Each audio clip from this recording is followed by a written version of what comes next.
آمدنی جو پاکستان سے گئی اس سے جڑتے ہیں، تو لہٰذا ان کو جو ہے اس حوالے سے ڈسکوالیفائی نہیں کیا جا سکتا ایسٹس بیونڈ مینز کے حوالے سے.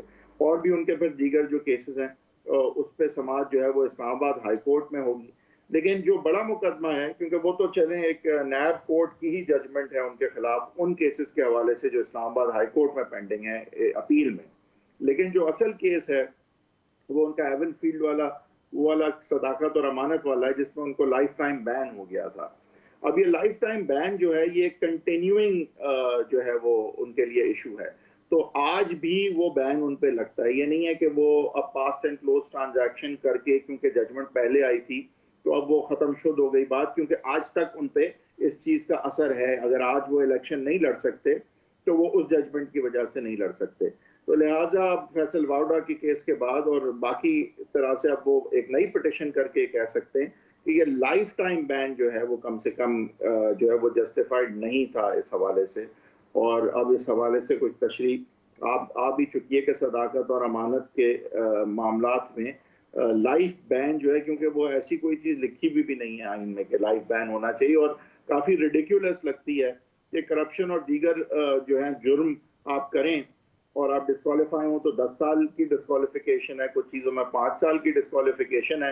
اور صداقت اور امانت جو کہ اتنی ویگ سی بات ہے کہ آپ صادق اور امین نہیں ہیں یا آپ ڈس آنیسٹ ہیں، اور اتنی ویگ چیز میں جس کا بالکل اتنا براڈ سپیکٹرم ہے کہ کس قسم کا آپ نے جھوٹ بولا وغیرہ وغیرہ، اس میں لائف ٹائم بین کر دیا جائے.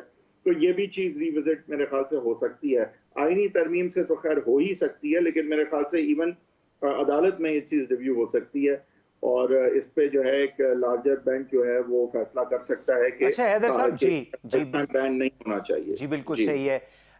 اس کا مطلب یہ ہوا کہ یعنی ابتدائی طور پہ جو ان کی لیگل ٹیم ہے یا وکلاء ہیں وہ جا کے ان کی ہائی کورٹ کے اندر جس طرح سے مریم صاحبہ کو ریلیف ملا، وہاں سے جا کے یہ اپنے ان کیسز کا ریلیف جو ہے وہ وہاں سے لے لیں گے، تاکہ once he is coming back he is not going to be arrested یا he is not going to be sent to the jail. پھر اس کے بعد یہ جو نیالی والا معاملہ ہے، ظاہر ہے کہ وہ سپریم کورٹ نے چونکہ اس کی ججمنٹ دی ہوئی ہے تو ڈیفینیٹلی وہ اگر انہوں نے ریلیف لینا ہے تو they'll be going to the Supreme Court of Pakistan.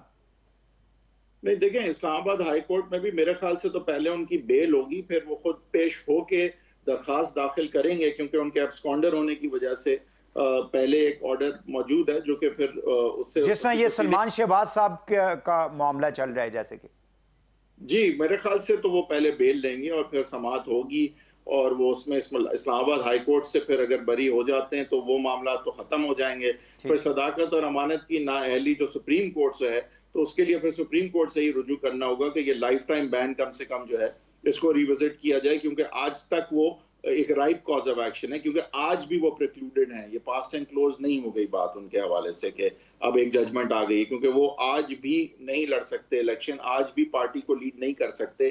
لہٰذا وہ کہہ سکتے ہیں کہ آپ نے جو نیا ویو یا اس کے بعد میرے کیس کے ویو لیا ہے کہ قانون کی تشریح کیا ہوگی صداقت اور امانت کے حوالے سے، تو لہٰذا اس کا بینیفٹ مجھے بھی ملے، اور یہ آپ لائف ٹائم بین جو ہے اس کو ختم کریں اور اس کو 5 سال یا جس پہ بھی لا کے، اور اس طرح سے پھر میاں صاحب ایلیجیبل ہو جائیں گے الیکشن لڑنے کے لیے. حیدر صاحب، جس طرح آپ نے خود ہی ایک ریفرنس دیا فیصل واؤڈا صاحب کا، تو do you think that could be applied the same principle on Nawaz Sharif صاحب یا بعد میں جہانگیر ترین بھی، because he is also in کو بھی لائف لانگ جو ہے وہ ڈسکوالیفیکیشن ہوئی ہے، تو وہ بھی اس سے بینیفٹ لے سکتے ہیں. بالکل، اور میرے تو خیال سے دیکھیں یہ لائف ٹائم بین کہیں سے بھی جو ہے وہ میرے نہیں خیال کہ ہونا چاہیے، کنٹینیو بھی ہونا چاہیے، کیونکہ ڈائریکٹلی اس کے حوالے سے نہیں کہیں بھی کچھ لکھا ہوا آئین میں. تو اب وہ جوڈیشل پریسیڈنٹس ہیں جس کے حوالے سے یہ ہے، اور آئی تھنک ان کو ریوزٹ ہونا چاہیے، اور بہت ہی کڑی سزا ہے صداقت اور امانت جیسی ویگ ڈسکوالیفیکیشن. ایک تو میرے خیال سے تو آئین میں یہ ہونا ہی نہیں چاہیے پروبیبلی، لیکن اگر ہے بھی اس کا تو ابھی ہم آئینی ترمیم کے بغیر کچھ نہیں کر سکتے. تو اس کی سزا جو ہے اور اس کی ڈسکوالیفیکیشن کی مدت جو ہے وہ کم سے کم اس کی تشریح کچھ بہتر ہو سکتی ہے، اور یہ لائف ٹائم بین کسی کے لیے بھی میرے خیال سے صداقت اور امانت کی بنیاد پہ نہیں ہونا چاہیے. اور میرے خیال سے میاں صاحب کے حوالے سے بھی یہ بات ریوزٹ ہونی چاہیے، اور ایک لیول پلینگ فیلڈ ملنی چاہیے، اور جو 2018 میں سب کچھ ہوا تھا اس کا ازالہ بھی اس طرح سے ہو جائے گا. اور پاکستان کی پولیٹیکل سٹیبلٹی کے لیے میرے خیال سے یہ بہت ضروری ہے کہ وہ جو معاملات خان صاحب کے دھرنوں کے حوالے سے شروع ہوئے تھے اور دھرنوں کے بعد پھر جا کے 2018 سے پہلے میاں صاحب ہٹے، اور پھر وہ الیکشن جو ہیں وہ ان کی سزا کے بعد ہوئے، ان کی گرفتاری کے بعد ہوئے، اور ان کی کیمپیننگ کے بغیر ہوئے، اور ان کے اہل ہونے کے بغیر ہوئے، تو وہ 2018 کے ٹینٹڈ الیکشنز جو ہیں وہ اس طرح سے اس کا بھی کچھ ازالہ ہوگا. اور پھر ہم نے دیکھا کہ یہ سارا جو چکر ہے عدم اعتماد کا یا عدم استحکام کا وہ چلتا آیا پھر، اور پھر نو کانفیڈنس بھی آئی تھنک عمران خان صاحب کے حوالے سے ایسی چیز ہے جس میں میرا نہیں خیال کوئی پبلک کی بہت زیادہ اپروول تھی، اور لہٰذا میرے خیال سے اب استحکام کے لیے سیاسی استحکام جس سے معاشی استحکام بھی آئے گا تو الیکشنز ہونے چاہیے، وقت پہ ہونے چاہیے. اور یہ جو سہارا ویسے ہے تو جی پریزنٹ گورنمنٹ جو ہے وہ نہیں. جی پریزنٹ گورنمنٹ آپ کو معلوم ہے کہ what is their opinion about the elections, وہ تو they are not ready for that. Coming back to Nawaz Sharif, جی coming back to Nawaz Sharif, do you think کہ ان کے آنے سے ان کی پارٹی چونکہ ان کی غیر موجودگی میں جو بھی الیکشنز ہوتے رہے وہ اس طرح سے پرفارم نہیں کر پائے، ڈسپائٹ دا فیکٹ کہ مریم نواز نے کافی زیادہ پچھلے 3 سال میں کوشش کرتی رہی، جلسے بھی کرتے رہی، شہباز شریف نے بھی کوشش کی پارٹی کو انٹیکٹ رکھنے کی، بٹ نواز شریف کے بغیر جو ہے وہ پی ایم ایل این کا سروائیول مشکل ہوگا، اسپیشلی اس وقت جو پاکستان کے اندر عمران خان صاحب نے جو ماحول بنا رکھا ہے. دیکھیں نواز شریف صاحب کم سے کم ایٹ لیسٹ ایک چیز تو اچیو کر جائیں گے، اور وہ یہ ہے کہ پی ایم ایل نون کا جو ڈی مورلائزڈ ووٹر ہے، کہہ لیں کہ اگر وہ 10 یا 20% ہے جو نون لیگ کا ووٹر ہے، جو ہمت تھوڑی ہارا ہوا ہے، بددل ہے، تو میرے خیال سے وہ اس کو تو ڈیفینیٹلی موٹیویٹ کر لیں گے. لیکن پی ایم ایل نون کے ووٹ کو اگر ہم ساتھ اکٹھا کر بھی لیں تو پھر یہ بھی دیکھنا لیکن پڑے گا کہ کیا جو نیا ووٹر ہے جو کہ کبھی بھی نہ پی ایم ایل نون کا تھا نہ کسی کا تھا، اور اب اگر وہ خان صاحب کا ہے تو میاں صاحب کا امپیکٹ اس پہ کیا ہوگا. اور جو ریسنٹ الیکشنز جو ہے وہ ہارے ہیں، پی ایم ایل نون ہاری ہے، تو کتنا اس وجہ سے ہاری ہے کہ مہنگائی اور دیگر چیزیں خان صاحب کے جانے کے بعد جو ہوئیں، یا پھر خان صاحب کے بعد کو جس طرح نکالا گیا اس حوالے سے ہیں، یا پھر نئی جنریشن میں ایک الگ سوچ ہے. کتنی مقدار ہے ان تینوں چیزوں کی، اور کتنی وجہ ہے ان تینوں چیزوں کا، کتنا حصہ ہے اس چیز میں کہ بائی الیکشن جو ہے وہ پی ایم ایل نون ہاری ہے. یہ میرے خیال سے انٹرسٹنگ ہوگا، کیونکہ میاں صاحب میرے خیال سے ان 3 چیزوں میں سے 2 چیزوں کو تو اچھی طرح ٹیکل کر لیں گے. میرے خیال سے تیسری چیز جو ہے وہ زیادہ مشکل ہوگی، یعنی کہ اگر تو نئی جنریشن میں کوئی الگ ٹرینڈ ہے، کیونکہ یہ وہ لوگ نہیں ہیں جو نون لیگ میں تھے اور پھر پی ٹی آئی میں چلے گئے، تو ان کے حوالے سے میرے خیال سے جو ہے وہ ٹاسک ڈیفرنٹ ہے. یہ لوگ ووٹ زیادہ کرتے نہیں ہیں آج تک کم سے کم، لیکن کیا اس دفعہ کریں گے، کیا آئندہ کے حوالے سے ایک بہت بڑا ایشو ہوگا. اس پہ زیادہ بات ہوتی نہیں ہے، لیکن میرے خیال سے مہنگائی اور دیگر چیزیں جو ہیں اس میں تو دیکھیں پی ایم ایل نون ایونچولی کم بیک کر لے گی. ایک بہت منظم پارٹی ہے، پرانی پارٹی ہے، لوجسٹکلی اسٹرانگ ہے، اس کے روٹس اور ٹینٹیکلز جو ہیں وہ پنجاب میں کم سے کم ہر جگہ ہیں. لیکن کیا نئی جنریشن جو ہے وہ اب کچھ مختلف ہے. میرے خیال سے فنڈامنٹلی ان تینوں چیزوں کی جو میں نے بات کی اس میں یہ زیادہ امپورٹنٹ ہے کہ کیا اس کا کوئی دخل ہے خان صاحب کی ریسنٹ پاپولیرٹی کے حوالے سے، ورنہ میرے خیال سے پی ایم ایل نون کے حوالے سے تو میاں صاحب سنبھال لیں گے معاملات. بہت شکریہ حیدر وحید صاحب، ماہر قانون، اور آپ سینئر تجزیہ کار ہیں. ناظرین ہمارے ساتھ گفتگو کر رہے تھے، یہاں پہ ایک شارٹ بریک لیں گے، واپس آ کے پروگرام کو آگے بڑھاتے ہیں. ہمارے ساتھ رہیے گا.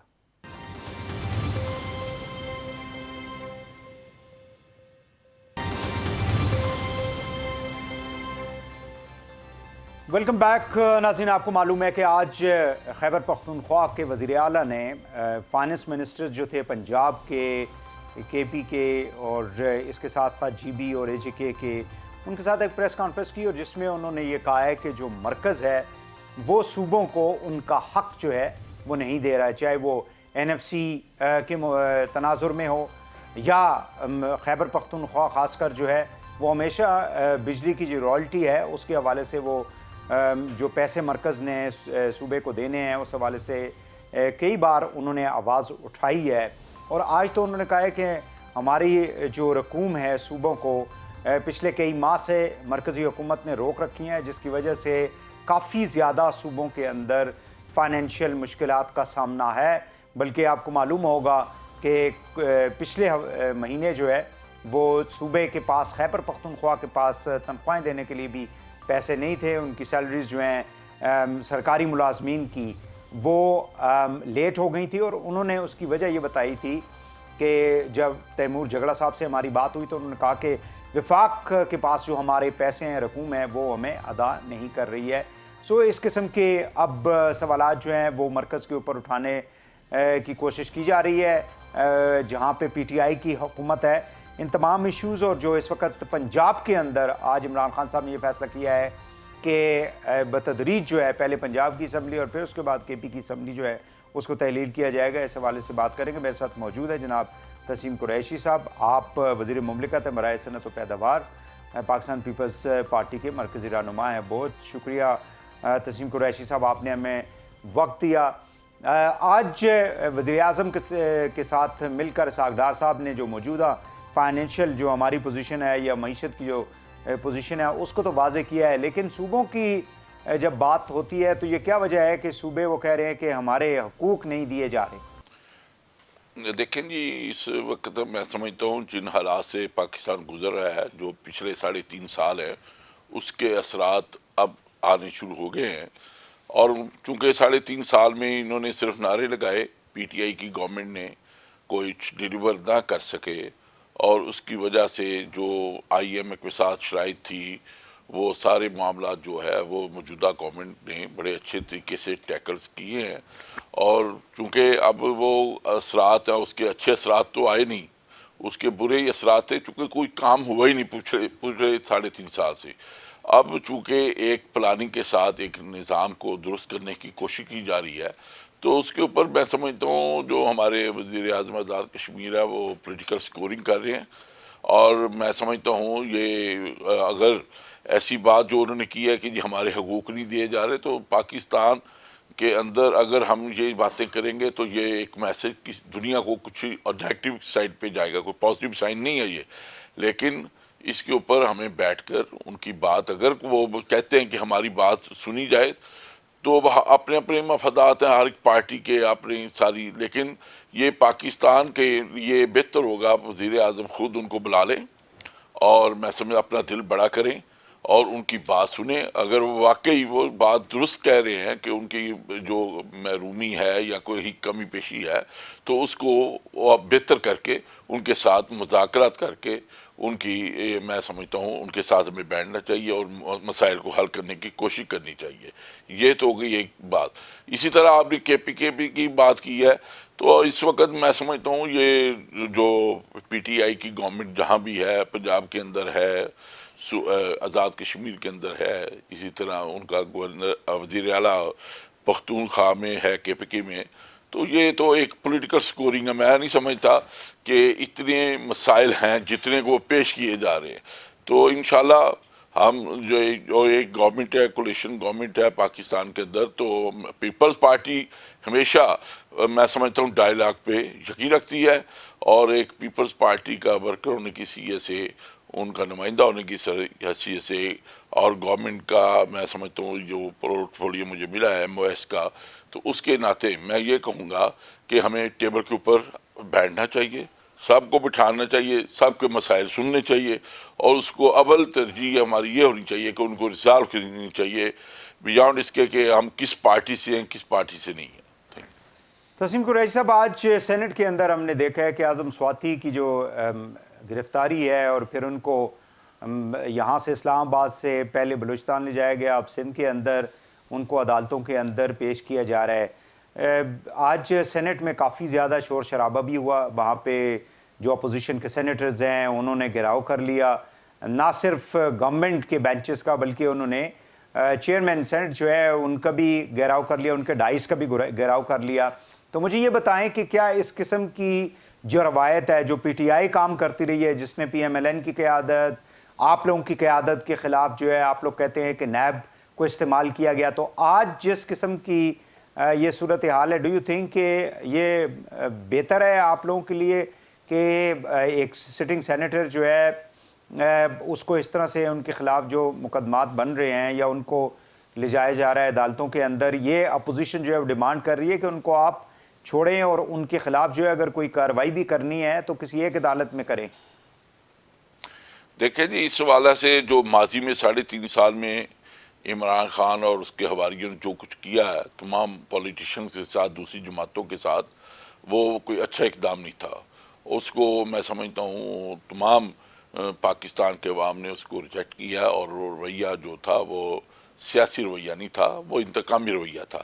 اب چونکہ جو ہمارے اس ملک کے اندر میں سمجھتا ہوں کہ جو ایشو ہے سواتی صاحب کا، تو جو ہمارے یہ سواتی صاحب ہیں ان کو بھی تھوڑا سا اپنی گریبان میں دیکھنا ضرور چاہیے کہ میں جو گفتگو کر رہا ہوں وہ کیا گفتگو ہے، صحیح. اور اس کا ریئیکشن تو پھر آنا ہی آنا ہے. جن کے حوالہ سے اس نے بات کی ہے اور ان کے اوپر FIRs ہوئی ہیں، بلوچستان کے اندر ہوئی ہیں، اسلام آباد میں ہوئی ہیں، کراچی کے اندر ہوئی ہیں، تو یہ ایک روایت بن گئی ہے.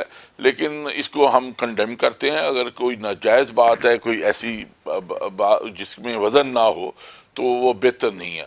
تو اس کے اوپر میں سمجھتا ہوں چیئرمین سینٹ کو ایک کمیٹی بنانی چاہیے. وہ بااختیار ہے اس ایشو کو ریزالو کرنے کے لیے. انہیں اس کمیٹی کے اندر سواتی صاحب کو لایا جائے، ان کی بات سنی جائے. اگر ان کے ساتھ میں سمجھتا ہوں زیادتی ہوئی ہے تو اس کا میں تدارک ہونا چاہیے. اگر انہوں نے اداروں کے ساتھ یا کسی بھی زبان کے ساتھ جو غلط زبان استعمال کی ہے تو ان کو بھی میں سمجھتا ہوں وارننگ دینی چاہیے. قریش صاحب، مجھے یہ بتائیں کہ پنجاب کے اندر اس وقت جو صورتحال ہے، عمران خان صاحب نے آج جو میٹنگ کی، اجلاس کیا، اپنے جو رفقا ہیں یا ممبرز ہیں ان کے صوبائی اسمبلی کے یا قومی اسمبلی کے، انہوں نے کہا جی کہ مرحلہ وال جو ہے ہم اسمبلیوں کو تحلیل کریں گے، پہلے پنجاب پھر اس کے بعد KP کا نمبر آئے گا. مجھے یہ بتائیں کہ پیپلز پارٹی جو ہے وہ اس وقت کہاں پہ کھڑی ہے پنجاب کی صورتحال کے اوپر، اور صدر آصف علی زرداری جو ہیں وہ ظاہر ہے کہ بہت زیادہ ایکٹیو تھے اور کہہ رہے تھے کہ ہم پنجاب کے اندر ابھی جا رہے ہیں اور وہاں سے گورنمنٹ جو ہے اس کو ختم کیا جائے گا. کاف لیگ کے ساتھ یعنی پرویز الہی کی حکومت کے ساتھ اس وقت کوئی PDM کا رابطہ ہے؟ اگر ہے تو وہ کس لیول پہ ہے؟ کیونکہ خبریں یہ آ رہی ہیں کہ عمران خان صاحب جو چاہتے ہیں وہ شاید ابھی پرویز الہی اس کے لیے تیار نہیں ہے. دیکھیں جی، پولیٹیکل مائنڈیڈ کوئی بھی آدمی ہے تو وہ اس چیز کو پسند نہیں کرے گا کہ وہ اسمبلیاں توڑے اور گھر کو چلے جائے. میں سمجھتا ہوں کہ جو پولیٹیکل آدمی ہے وہ اسمبلی کے اندر بیٹھ کے لڑائی لڑتا ہے، اور یہ کوئی میچورٹی نہیں ہے عمران خان کی کہ وہ روزانہ ایک نئی بات کر دیتے ہیں کہ جنہوں میں آج اسمبلی توڑنے لگا ہوں، فوراً توڑنے لگا ہوں، پھر سوچیں گے، پھر ہم مشورہ کر رہے ہیں، پھر بائی پارٹس توڑیں گے. یہ کیا طریقہ ہے؟ یہ پالیٹکس نہیں ہے. یہ میں سمجھتا ہوں ان کے پالیٹکس میں یہ چیزیں نہیں چلتی. آپ لوگ آپ کے آئے ہیں، جیسے بھی الیکشن لڑ کے آئے ہیں، جائز ناجائز کے اسمبلی میں آ گئے ہیں، تو پارلیمنٹ کو اپنی مدت پوری کرنی چاہیے. ٹھیک ہے، وزیر اعلیٰ آپ بدلتے رہیں، وزیر اعظم بدلتے رہیں، لیکن پارٹی کا جو معیار ہے اور جو مدت ہے وہ آئین کے مطابق وہ 5 سال ہے، اس کو پوری کرنی چاہیے. اور اپنے مسائل کو آپ پارلیمنٹ کے اندر لے کے آئے. آپ ان باتوں کو بجائے بیٹھ کر گھر کے اندر میڈیا کو صرف کنوے کرنا، پھر وہ میڈیا پھر آ کر باتیں سنانا، یہ ایک مذاق بن گیا ہے. یہ بہتر طریقہ نہیں ہے. کوئی اچھا طریقہ بنائیں، بیٹھیں. یہ ان کا حق ہے بات کرنا، ان کا حق، ان کو کوئی نہیں روکتا. اور بیسٹ فورم جو ہے بات کرنے کا وہ ہے پارلیمنٹ. وہ صوبائی اسمبلی ہو، نیشنل اسمبلی ہو، سینٹ ہو، تو آپ کو وہاں پر اپنی جو تکالیف ہیں وہ بیان کرنی چاہیے. قریش صاحب، آپ نے پرویز الہی صاحب کے ساتھ کوئی رابطہ ہے پیپلز پارٹی کا، PDM کا؟ دیکھیں جی، اس حوالے سے تو کوئی میں بات کنفرم نہیں کر سکتا. پولیٹیشین ملتے بھی رہتے ہیں، اور جو پولیٹکس ہے ڈے ٹو ڈے سبجیکٹ ہے. آج جو حالات ہے شاید کل وہ نہ نہیں، ہو. اگر تو ایسی اس سے کوئی سچویشن بنتی ہے کہ جس میں وہ ڈیمانڈ کرتے ہیں جی کہ آپ مجھے اپنا وزیر اعلیٰ بنا دیں، مطلب PDM کی پارٹیاں، آپ لوگ PMLN، تو کیا PMLN اس کے لیے راضی ہوگی؟ کیونکہ نواز شریف صاحب نے تو ایک زمانے میں اس حوالے سے کوئی گو ہیڈ نہیں دیا تھا. دیکھیں، میں سمجھتا ہوں کہ پالیٹکس جو ہے وہ ڈے ٹو ڈے سبجیکٹ ہے. آج جو حالات ہے میں نے کہا ہے وہ کل